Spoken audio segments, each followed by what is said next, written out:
আগামীকাল ঈদের খুশি, শামিম টেকের দাওয়াত। মোবাইল সার্ভিসিং আর অ্যাক্সেসরির ভরা বাজার সাথে। নতুন কভার, চার্জার, হেডফোন সবই আছে রেডি।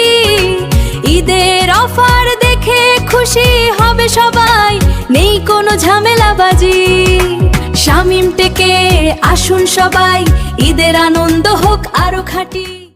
আরে ভাই খুশির খবর, খুশির খবর, খুশির খবর। ঈদ এসে গেল আর শামিম টেক নিয়ে এলো সেরা অফার। ঈদ এসে গেল আর শামিম টেক নিয়ে এলো সেরা অফার। শোনেন তবে একটা গান বানাই দাও, শোনেন তবে একটা গান বানাই দাও, একটা গান বানাই দাও। আরে ভাই খুশির খবর, খুশির খবর, খুশির খবর। ঈদ এসে গেল আর শামিম টেক নিয়ে এলো